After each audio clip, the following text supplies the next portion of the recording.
بہت بڑے عالم تھے، تو ان کا شاگرد کسی آستانے پہ مرید تھا،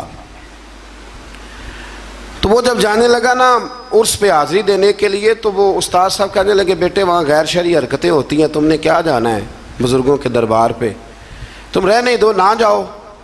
بچے نے ضد کی کہ نہیں میرے ابا جی کا بھی پیر خانہ ہے، میرے دادا جی کا بھی تو میں نے جانا ہے۔ تو استاد صاحب نے نا ایک رکا لکھ کے دیا، فرمانے لگے بیٹے جب وہاں پہنچو نا بزرگوں کی قبر پہ رکھ دینا، پڑھنا نہیں، اور واپس آنا تو اٹھا کے لانا۔ انہوں نے جواب کیا دیا ہے؟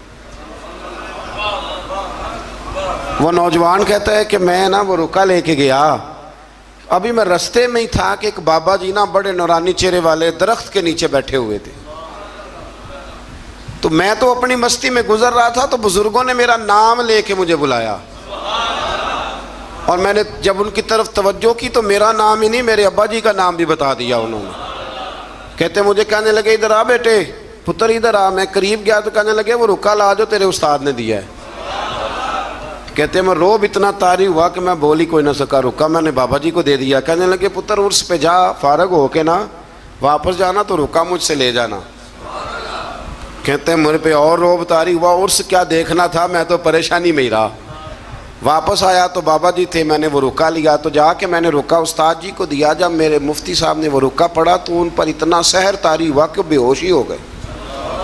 کچھ دیر کے بعد ہوش آیا، نارمل لائف میں جب وہ آئے عام روٹین کی زندگی میں، تو میں نے ان سے کہا کہ حضرت صاحب میں بڑا دیانتدار شاگرد ہوں، میں نے جاتی دفعہ بھی نہیں پڑھا کہ آپ نے کیا لکھا ہے، اور جو جواب آیا وہ بھی نہیں پڑھا، لیکن آپ کا بے ہوش ہونا، بزرگوں کا ملنا میری سمجھ میں نہیں آتا، کچھ سمجھا دیں۔ تو کہتے ہیں کہ وہ استاد مجھ سے کہنے لگے کہ بیٹا وہ جو بزرگ تجھے ملے تھے نا وہ دراصل وہی تھے جن کے تو عرس پہ گیا تھا۔ تو وہ رکا انہوں نے اس لیے لے لیا، میں نے رکے پہ لکھا تھا کہ بابا جی اگر آپ اتنے ہی طاقت والے ہیں تو یہ غیر شرعی حرکتیں ہوتی ہیں تو آپ روکتے کیوں نہیں؟ میں نے رکے پہ لکھا تھا۔ تو کہتے ہیں بابا جی نے جواب دیا ہے کہ غیر شرعی حرکتیں ہوتی ہیں تو ہم تو نکل کے سائیڈ پہ بیٹھ جاتے ہیں، اسی لیے تو لوگ کہتے ہیں دربار پہ گئے تھے تو جو دعا مانگی ہے وہ قبول نہیں ہوئی، بابا تو وہاں تھا ہی نہیں، وہ تو سائیڈ پہ ہو گیا، وہ تو تھے ہی نہیں، وہ تو نکل آئے کہ تم ہمیں تنگ کرتے ہو لہذا ہم جا رہے ہیں۔